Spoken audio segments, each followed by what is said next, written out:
బామా బామా బామా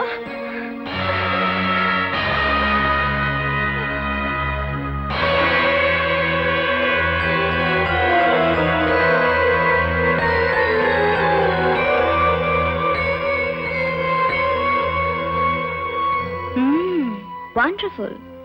అచ్చ నాలాగే ఉండే అమ్మాయి హత్య చేసి పరారైందని పోలీసులు చెప్తే నమ్మలేదు. వెల్, వాళ్ళు వెతుకుతున్న సారికవి నువ్వేనన్నమాట. హత్య ఏమిటి, పారిపోవడం ఏంటి? నేను శిరీషను బామ్మ. ఏంటమ్మా ఇది? నేను శిరీషను బామ్మ, నన్ను నమ్ము. షటప్. నేను చెప్తాను బామ్మ. ఈ అమ్మాయి వైజాగ్ లో హత్య చేసి తప్పించుకుంది.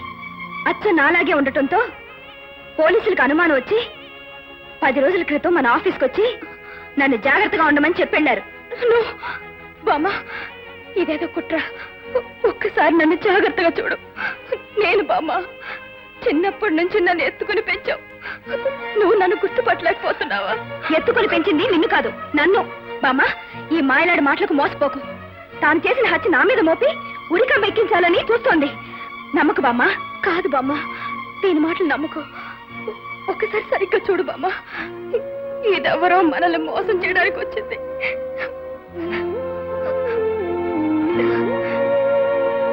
భగవంతుడా, ఏమిటిదంతా? ఏది నిజం, ఏది అబద్ధం, ఏది అసలు, ఏది నకిలీ? నాకంతా అయోమయంగా ఉంది. ఎవరిని కాదని ఎవరికి న్యాయం చేయను? పోలీసులకు ఫోన్ చేస్తే ఇప్పుడే తేలిపోతుంది బామ్మ. అక్కర్లేదు మేడం, మేమే వచ్చాం. ఇన్స్పెక్టర్, ఇదిగో మీరు వెతుకుతున్న సారిక. కానిస్టేబుల్ ఇన్స్పెక్టర్, నాకు ఒక్క రోజు టైం ఇవ్వండి. ఎవరు హత్య చేశారో, ఎవరు తప్పించుకు తిరుగుతున్నారో నిరూపిస్తాను. టైమా? ఏ మళ్ళీ తప్పించుకుందామనా? కమాన్, నో. ప్లీజ్, నాకు ఒక్క రోజు టైం ఇవ్వండి. నేనే నిరూపించుకుంటాను. ప్రొసీడ్.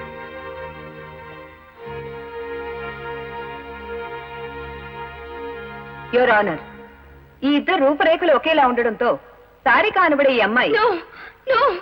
నేను సారికని కాదు, శిరీషని. అసలు మధ్యలో అడ్డు రాకూడదమ్మా. Yes, you can proceed. Your honour, Sarika అనబడే ఈ అమ్మాయి కొన్ని రోజుల క్రితం వైజాగ్ లో ఒక వ్యక్తిని బహిరంగంగా చంపి పరారైంది. ఆ నేరాన్ని అచ్చం తనలాగే ఉండే శిరీష్ మీద మోపడానికి నేనే శిరీష్ నన్ను అందరినీ మోసం చేసి చట్టం నుంచి తప్పించుకోవడానికి ప్రయత్నిస్తోంది. నో యువర్ ఆనర్, నేనే అసలైన శిరీష్ అని. ఈ అమ్మాయి శిరీష కాదనడానికి కొన్ని సాక్ష్యాలున్నాయి. ప్రవేశపెట్టమంటారా యువర్ ఆనర్? ఎస్, ప్రవేశపెట్టండి. మొదటి సాక్ష్యం శిరీష బామ్మగారు శ్రీమతి పార్వతమ్మ గారు. చూడండి పార్వతమ్మ గారు, ఈ ఇద్దరిని బాగా చూసి మీ మనవరాలు ఎవరో చెప్పండి. అలాగే చెప్తానమ్మా.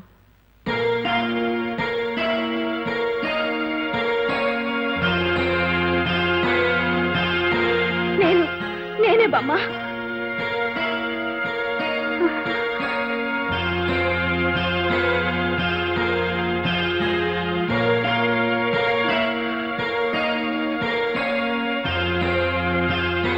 ఇదేనమ్మా మా శిరీష? కాదు బామ్మ, నువ్వు పొరపాటు పడుతున్నావు. ఒక్కసారి నా మొహంలోకి చూసి చెప్పు. మీరు వెళ్ళొచ్చు. రెండో సాక్షిగా క్రాంతి పత్రికలో పనిచేసే రిపోర్టర్ మోహన్ గారిని పిలిపించవలసిందిగా కోరుతున్నాను. మిస్టర్ మోహన్. Yes madam. వీళ్ళిద్దరిలో ఎవరు అసలైన శిరీషో చెప్పగలరా?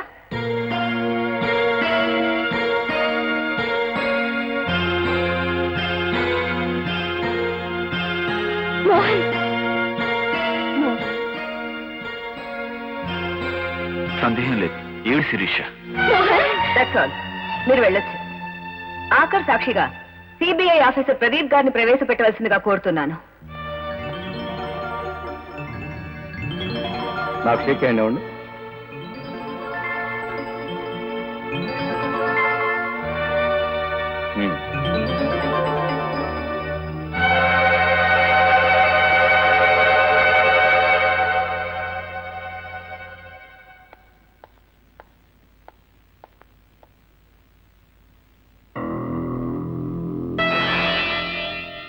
ఏమే శిరీష? ఈమె నిస్సందేహంగా హంతకురాలు సారికేనని రుజువు అయిపోయింది. నో యువర్ ఆనర్, ఇదంతా అహోబలరావు కావాలని పనిని కుట్ర. నా స్థానంలో ఆమెను ఉంచి ఆడుతున్న నాటకం. నన్ను నమ్మండి. అహోబలరావు గారికి మీ మీద కుట్ర పనవలసిన అవసరం ఏమిటి? అతని రహస్యాలన్నీ బట్టబయలు చేశానన్న ద్వేషంతో చేసిన పని ఇది. ఆల్ రైట్, మీరు చెప్పిందే నిజం అనుకుందాం. ఆమెను మీ స్థానంలో ఉంచితే అప్పుడు ఆ 15 రోజులు మీరు ఎక్కడ ఉన్నారు? ఆ 15 రోజులు నేను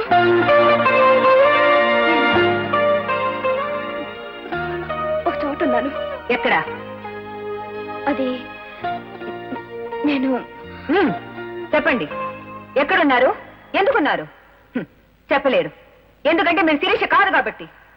ఎన్ని రకాలుగా ఆలోచించినా ఈ గొడవతో అహోబలరావు గారికి ఎటువంటి సంబంధం లేదు. ఈ 15 రోజులుగా పోలీస్ కళ్ళల్లో కారం కొట్టి తిరుగుతూ పోలీసుల కంటపడగానే తప్పించుకోపోయి కార్ యాక్సిడెంట్ కి గురైన సారిక మీరే. నేను తప్పించుకోలేదు. కారు బ్రేకులు పనిచేయలేదు. దబాయించకండి మీ సారిక. మీరు నడిపిన కారు అప్పటికి 20 రోజుల క్రితం వైజాగ్ లో దొంగిలించబడ్డ కారు. అంటే ఆ కారులోనే మీరు అక్కడి నుంచి ఇక్కడికి వచ్చారన్నమాట. యువర్ ఆనర్, నిస్సందేహంగా ఈ అమ్మాయి సారికని రుజువైంది కనుక ఆమె చేసిన నేరానికి తగిన శిక్ష విధించాల్సిందిగా కోర్టు వారిని కోరుతున్నాను. నేను చెప్పేది నమ్మండి. నేను చెప్పేది నమ్మండి. దయచేసి నమ్మండి. ప్లీజ్ దయచేసి నమ్మండి. పరిశీలించిన సాక్ష్యాధారాలను బట్టి హత్య చేసిన అమ్మాయి సారిక ఏమేనని కోర్టు విశ్వసిస్తోంది. హత్యకు సంబంధించిన అతి స్పష్టమైన వీడియో టేపుల ఆధారంగా ఈ ముద్దాయికి ఐపీసీ సెక్షన్ 302 ప్రకారం మరణశిక్ష విధించడమైనది. ఈ పేపర్ చూడు. ఈ అమ్మాయి అచ్చను కిడ్నాప్ చేసిన శిరీష్ లేదు. డబ్బు కోసం ఇంతవరకు ఎవరికైనా బాధ కలిగించుండొచ్చు, కష్టం కలిగించుండొచ్చు. కానీ నా వల్ల ఏ పాపం ఎరగని ఓ ఆడపిల్ల ఊరికమ్మలక్కటం నేను భరించలేను. దీనికి కారణమైన అహోబలరావుని ముక్కలు ముక్కలుగా నరికైనా సరే నేను నిన్ను రక్షిస్తాను. చెప్పు, నువ్వే నన్ను నిరూపించుకునే సాక్ష్యాలు. చెప్పను. శిరీష? అవును, నేను చెప్పను. ఎందుకని చెప్పు. ఎందుకు చెప్పాలో తెలియక. నువ్వు బ్రతకడం కోసం చెప్పాలి. ఎందుకోసం బ్రతకాలి? ఎవరి కోసం బ్రతకాలి? నీ కోసం బ్రతకాలి, నీ వాళ్ళ కోసం బ్రతకాలి. ఎవరు నా వాళ్ళు? రేపో మాపో రాలిపోయే నా బామ్మ కోసం బ్రతకాలా? ఎవరి కోసం బ్రతకనవసరం లేదు. ఒక్క మనిషి కోసం తప్ప. ఎవరా మనిషి? నువ్వే. శిరీష, అందుకే నేను బ్రతకాలనుకోవడం లేదు. Sirisha, you're mad. నేను ఒక బజార్ రౌడీని. మొగల్ రేకు గుచ్చుకుంటుందని తెలిసిన జడ నిరాకరించదు రంజిత్. మడిచి ముడుచుకుని మురిసిపోవాలని చూస్తుంది. నేనొచ్చింది మనసిచ్చి పుచ్చుకోవటానికి కాదు శిరీష, నిన్ను రక్షించడానికి. నన్ను రక్షించాలంటే నువ్వు నన్ను ప్రేమించానని ఒప్పుకోవాలి. అప్పుడు నేనే శిరీషనని నిరూపించుకునే ఆధారాలు చెప్తాను. అసలు నేనే నిన్ను కిడ్నాప్ చేశానని పోలీసులకు ఎందుకు చెప్పలేదు? వాళ్ళు నమ్మరు. నమ్మినా ప్రయోజనం లేదు. ఇది కూడా నాటకం అంటారు. నిన్ను జైల్లో పెడతారు. అది నాకు ఇష్టం లేదు. ఎందుకంటే ఇన్ని జరిగినా, ఇంత జరిగినా నాకు చిన్న అనుమానం. అడగనా? అడుగు. ఒకవేళ చివరి నిమిషంలో నిజం తెలిసిపోయి ఆ శిరీష్ను వదిలేసి పోలీసులు నిన్నే కుళ్ళబడిచి ఉరిదీస్తే? అలా జరిగితే ముందు నిన్ను దొరికి ఆ తర్వాత నేను ఉరికమ్మ ఎక్కుతాను. ఈ అహోబలరావు పథకం అంటే కంచుకోట. దాన్ని ఎవరూ భేదించలేరు, ఎవరూ పడగొట్టలేరు. పొరపాటు పడుతున్నావు అహోబలరావు. నువ్వు ఎంత కంచుకోటైనా ఫిరంగి గుండెకి ముక్కలైపోతుంది తెలుసా? నేను పిలవకుండా ఎందుకు వచ్చావు? నాకు చెప్పకుండా, నాకు తెలియకుండా నా చేత నువ్వు చేయించిన తప్పు సరిదిద్దుకోటానికి. అంటే ఏమిటి ఉద్దేశం? ఒక అమ్మాయిని దాచి ఉంచమంటే సరేనన్నాను గాని ఆ అమ్మాయిని ఉరికమ్మ వేగిస్తానంటే సహించలేను. రంజిత్, నీకు డబ్బిచ్చాను, నువ్వు నాకు కావలసిన పని చేశావు. That's all. మిగతా విషయాలు నీకు అనవసరం. అహోబలరావు, నీకు ఆ రోజే చెప్పాను, డబ్బిస్తే పని చేస్తాను గాని నీచమైన పనులు చేయనని. కత్తులు అమ్ముకునేవాడు ఈ కత్తి కూరగాయలు కొయ్యటానికా, హత్యలు చేయటానికా అని అడగకూడదు. అమ్ముకునే వరకే వాడిష్టం. నువ్వు నా దగ్గర డబ్బు తీసుకున్నావు, నా పని చేశావు, అంతే. అహోబలరావు, మర్యాదగా చెబుతున్నాను, నువ్వు చేసిన కుట్ర నాకు అర్థమైంది. పోలీసుల ముందు అసలు నిజం ఒప్పుకొని ఆ అమ్మాయిని నిర్దోషిగా విడిపిస్తావా లేదా? నెవ్వర్. యుద్ధం చేసేవాడికి జాలి, దొంగతనం చేసేవాడికి నీతి ఉండకూడదు రంజిత్. ఎన్నాళ్ళ నుంచో ఎదురు చూస్తున్నాను. ఇంతకాలానికి నా కత్తి వేటుకు దొరికింది. నా నాశనాన్ని కోరుతున్న శిరీష శవాన్ని నేనే స్వయంగా దహనం చేస్తాను. ఇంపాసిబుల్ అహోబల్ రావు. శిరీష నిర్దోషం నిరూపిస్తాను. నువ్వు ప్రవేశపెట్టిన నకిలీ శిరీషను ఊరికంబం ఎక్కిస్తాను. రంజిత్, కుర్రవాడివి, మరీ అంతరించిపోకు. ఇప్పుడు శిరీష స్థానంలో ఉన్న మనిషి నకిలీది అని నువ్వు నిరూపించలేవు. ఎందుకంటే దస్తూరి దగ్గర నుంచి రెవెన్యూ రికార్డుల వరకు అన్నిటినీ మార్చివేశాను. అధికారులు, పోలీసులు నా చేతుల్లో ఉన్నారన్న సంగతి మర్చిపోకు. చట్టబద్ధంగా చట్టం చేతే శిరీషను హత్య చేయిస్తున్నాను. తొందరపడ్డావు, నీ గతి అంతే. చూడు అహోబల్ రావు, ఈ రోజు నుంచి నీకు నాకు యుద్ధం మొదలవుతుంది. ఓడిపోతావు. నువ్వు నెగ్గలేవు.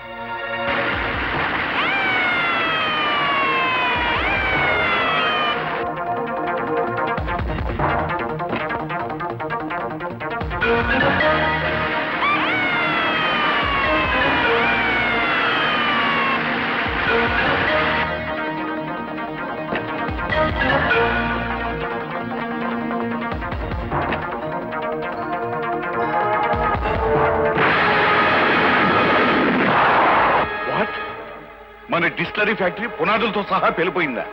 ఎందుకు జరిగిందలా? నేను బాంబు పెట్టాను కనుక. నేను అనుకున్నాను మా అల్లుడికి నువ్వే కరెక్ట్ అయిన మొగుడు అని. రంజిత్, ఎందుకు చేశావు ఈ పని? నేనెందుకు చేస్తానో నీకు తెలియదా అహోబల్ రావు? కిరాయికి చేశాను.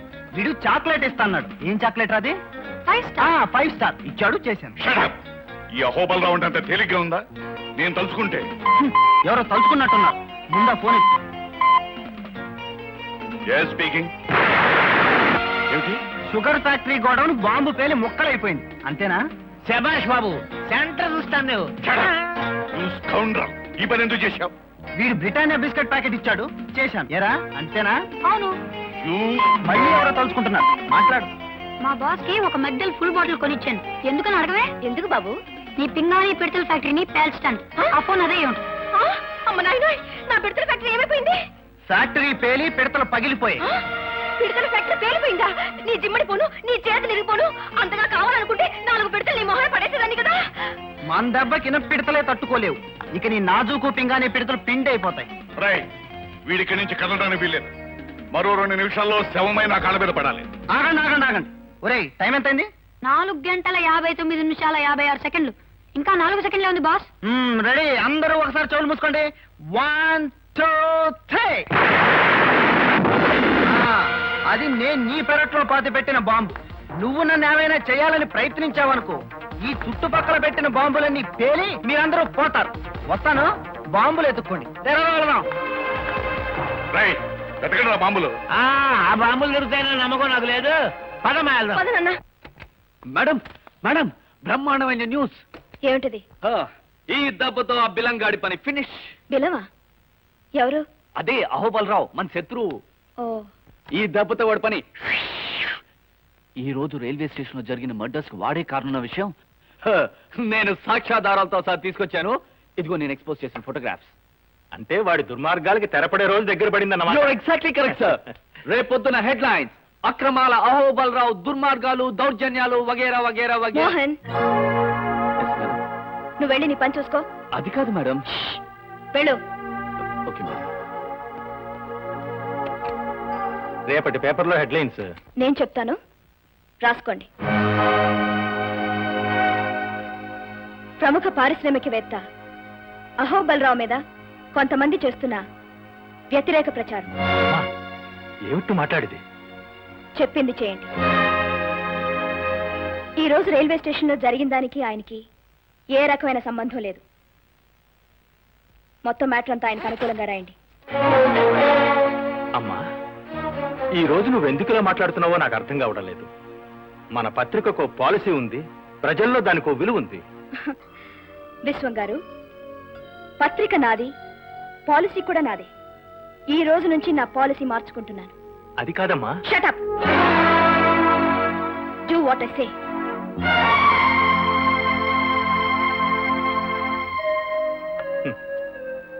చాలా సంతోషంగా ఉందమ్మా. మీ నాన్నగారు నేను స్వాతంత్ర్య పోరాటంలో లాఠీ దెబ్బలు తిన్నప్పటికంటే ఎంతో ఆనందంగా ఉంది.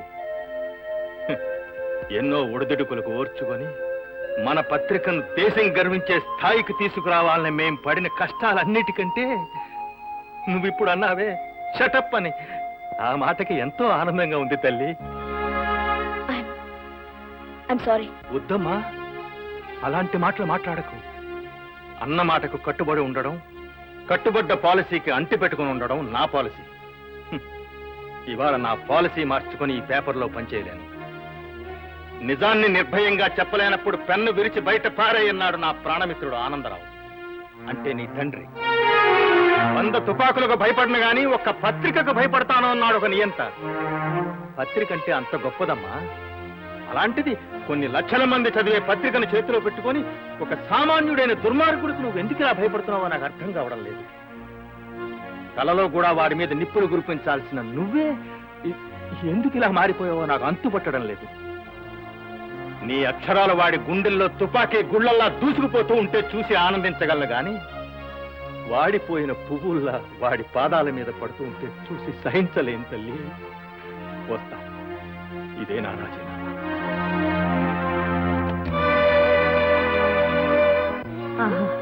అయితే అది ఖచ్చితంగా నా మనవరాలు కాదు. జైల్లో ఉరికమ్ము ఎక్కుపోతున్న అమాయకురాలే నా అసలైన మనవరాలు. అవును బామ్మ, ఆ నవ్వు శిరీషది కాదు, ఆ నడక శిరీషది కాదు, ఆ నడత శిరీషది కాదు, ఆ గుణం శిరీషది కాదు. మీరు చెప్పేది నిజమైతే మనం ముందుగా కలుసుకోవాల్సింది జైల్లో ఉన్న అసలు శిరీషని. అవును బాబు. అవునమ్మా, పదండి. పదండి. అవును బామ్మ, నేనే శిరీష్నని ఆ రోజు నేను ఎంత చెప్పినా నువ్వు వినిపించుకోలేదు. ఇదంతా నా కర్మమ్మా, నా కర్మ. నీలో ఏదో మార్పు వచ్చిందనుకున్నానే కానీ నీ రూపంలో ఆ రాక్షసి నా ఇంట్లో చేరి నిన్నే తన పొట్టను పెట్టుకుంటుంది అనుకోలేదమ్మా. నేను కూడా పొరపాటు పడ్డానమ్మా. చిన్నప్పటి నుంచి నా చేతుల్లో పెరిగిన శిరీష నా మీదే నోరు జారిందని ఆవేశపడ్డానే తప్ప ఒక్క క్షణం ఆలోచించుంటే ఆ నకిలీ మనిషి అప్పుడే దొరికిపోయి ఉండేది. జరిగిందేదో జరిగిపోయింది. ఇప్పుడు మనకు కావలసింది పశ్చాత్తాపం కాదు, నా మనవరాల్ని ఉరికమ్మని తెచ్చి తప్పించాలి మాస్టారు, తప్పించాలి. మనందరం వెళ్ళి విషయం కోర్టులో చెప్తే నమ్మరు మోహన్. ఒకసారి నేను కాదని చెప్పిన మీరే మళ్ళీ అవునని సాక్ష్యం చెప్తే కోర్టు నమ్మదు. మరి నిన్ను విడిపించుకునే మార్గం ఏమిటో చెప్పమ్మా. నేను చెప్తాను. ఎవరు బాబు నువ్వు? శిరీష ఈ పరిస్థితిలో ఉండటానికి ముఖ్య కారకుడినైన ఓ దుర్మార్గుణ్ణి. రంజిత్, నాతో రండి, ఏం చేయాలో చెప్తాను. రండమ్మా. అందరికీ నా నమస్కారం. ఓటున్న ప్రజలకు 2 నమస్కారాలు. ఈ రోజు చాలా గొప్ప రోజు.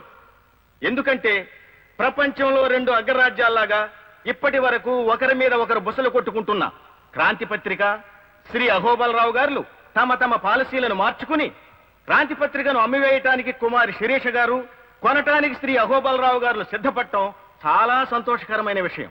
అంతకంటే సంతోషకరమైన విషయం ఏమిటంటే ఇలాంటి విషయాలన్నీ గుట్టుచప్పుడు కాకుండా అందరూ జరుపుకునే పని. కానీ వారు పెద్ద మనసుతో మనందరినీ ఆహ్వానించి మన సమక్షంలో ఈ వేడుక జరుపుకోవాలనుకోవటం చాలా సంతోషకరమైన విషయం. దుర్ముహూర్తం వచ్చే వేళైంది. లాంఛనాలు పూర్తి చేసుకోమని కోరుతూ మీ అందరి దగ్గర సెలవు తీసుకుంటున్నాను.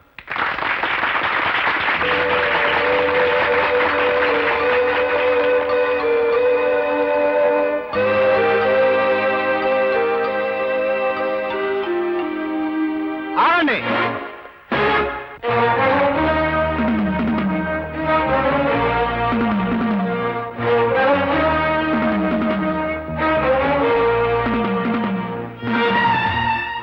శిరీష, ఒక్కసారి లేచి నిలబడు.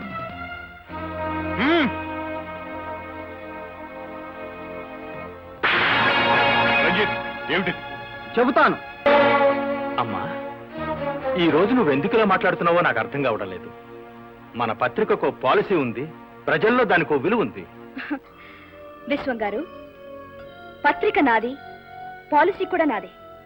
ఈ రోజు నుంచి నా పాలసీ మార్చుకుంటున్నాను. అది కాదమ్మా. Shut up. Do what I say.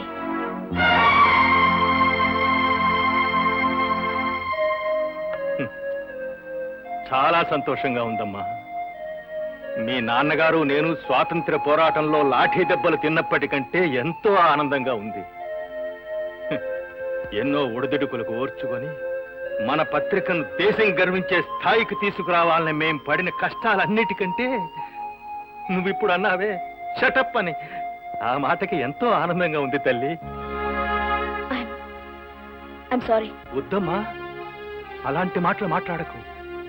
అన్న మాటకు కట్టుబడి ఉండడం, కట్టుబడ్డ పాలసీకి అంటి పెట్టుకుని ఉండడం నా పాలసీ. ఇవాళ నా పాలసీ మార్చుకొని ఈ పేపర్లో పనిచేయలేను. నిజాన్ని నిర్భయంగా చెప్పలేనప్పుడు పెన్ను విరిచి బయట పారేయన్నాడు నా ప్రాణమిత్రుడు ఆనందరావు, అంటే నీ తండ్రి. 100 తుపాకులకు భయపడిన గాని ఒక్క పత్రికకు భయపడతాను అన్నాడు ఒక నియంత. పత్రిక అంటే అంత గొప్పదమ్మా. అలాంటిది కొన్ని లక్షల మంది చదివే పత్రికను చేతిలో పెట్టుకొని ఒక సామాన్యుడైన దుర్మార్గుడికి నువ్వు ఎందుకు ఇలా భయపడుతున్నావో నాకు అర్థం కావడం లేదు. కలలో కూడా వాడి మీద నిప్పులు గురిపించాల్సిన నువ్వే ఎందుకు ఇలా మారిపోయావో నాకు అంతుపట్టడం లేదు. నీ అక్షరాలు వాడి గుండెల్లో తుపాకీ గుళ్ళల్లా దూసుకుపోతూ ఉంటే చూసి ఆనందించగలను గాని వాడిపోయిన పువ్వుల్లా వాడి పాదాల మీద పడుతూ ఉంటే చూసి సహించలేని తల్లి. వస్తా, ఇదే నా రాజీనామా.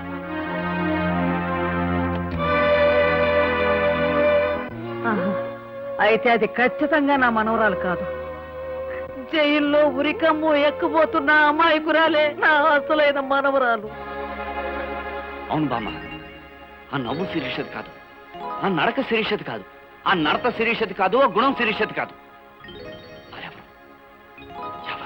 మీరు చెప్పేది నిజమైతే మనం ముందుగా కలుసుకోవాల్సింది జైల్లో ఉన్న అసలు శిరీషని. అవును బాబు. అవునమ్మా, పదండి. పదండి. అవును బామ్మ, నేనే శిరీష్నని ఆ రోజు నేను ఎంత చెప్పినా నువ్వు వినిపించుకోలేదు. ఇదంతా నా కర్మమ్మా, నా కర్మ. నీలో ఏదో మార్పు వచ్చిందనుకున్నానే కానీ నీ రూపంలో ఆ రాక్షసి నా ఇంట్లో చేరి నిన్నే తన పొట్టను పెట్టుకుంటుంది అనుకోలేదమ్మా. నేను కూడా పొరపాటు పడ్డానమ్మా.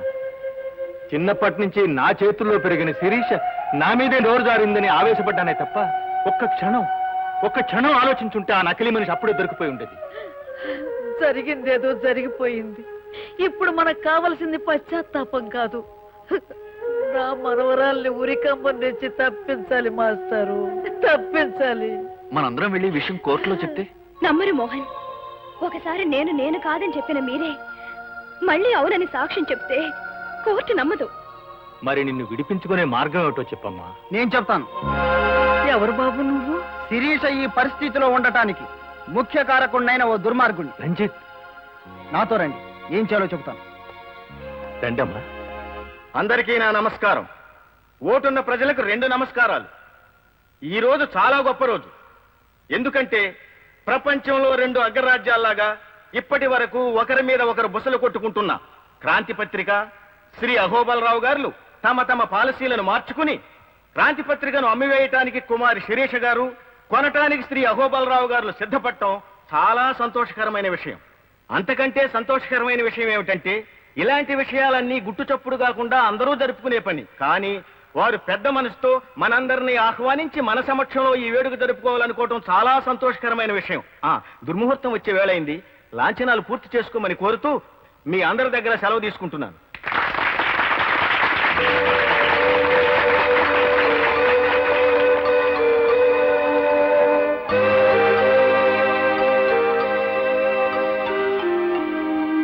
ఆగండి.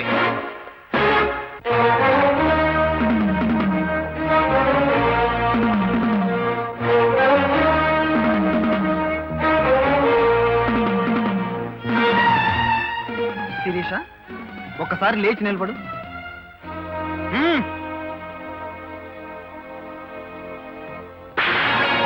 రంజిత్, ఏమిటి? చెబుతాను, ఆశ్చర్యపోకండి, కూర్చోండి. ప్రజలారా, మనది భారతదేశం. మనకో సంస్కృతి ఉంది, మనకో సాంప్రదాయం ఉంది. దాని ప్రకారం భర్త భార్యను మందలించటంలో ఏమీ తప్పులేదు. అవసరమైతే ఒక మాట అనొచ్చు, ఇంకా అవసరం అనుకుంటే ఒక దెబ్బ కొట్టొచ్చు అని మన పెద్దలు చెప్పారు. శిరీష, కట్టుకున్న భర్త కూడా చెప్పకుండా ఏంటి వ్యధవేషాలు? కట్టుకున్న భర్త ఎవరు నువ్వు? What nonsense are you talking? తప్పు సిరి, అలా మాట్లాడకూడదు. రంజిత్, ఏమిటిది? తుపాకులతో ఉన్న మనుషులు నా చుట్టూతా ఉన్నారు. జాగ్రత్త, మర్యాదగా ఇక్కడి నుంచి వెళ్ళిపో. నీ తుపాకీలు మనుషుల చుట్టూ, నా మనుషులు రివాల్వర్స్ పట్టుకుని రెడీగా ఉన్నారు. పిచ్చి పిచ్చి వేషాలు వేశామంటే కాల్చి పారేస్తా. నీకు వీడే కరెక్ట్ అయిన మొగుడు. మహాజనులారా, మీకొక ఆశ్చర్యకరమైన విషయం చెబుతాను. ఈ పత్రిక నాది. దీన్ని సర్వ హక్కులతో సంవత్సరం క్రితమే శిరీష నాకు అమ్మేసింది. ఇదిగోండి డాక్యుమెంట్స్. అబద్ధం. సోదరులారా, ఇతనొక బజార్ రౌడీ అని మీ అందరికీ తెలుసు. ఏదో ఒక దౌర్జన్యం చేసి ఈ కార్యక్రమాన్ని పాడు చేయాలని చూస్తున్నాడు. ఇలాంటి సంఘ విద్రోహ శక్తుల్ని మీరే తరిమి తరిమి కొట్టాలి. మహాజనులారా, తొందరపడకండి, కూర్చోండి. సంవత్సరం క్రితం నాకు శిరీషకు అన్నవరం సత్యనారాయణ స్వామి గుళ్ళో పెళ్లి జరిగింది. ఈ ఫోటోలే మీకు సాక్ష్యం.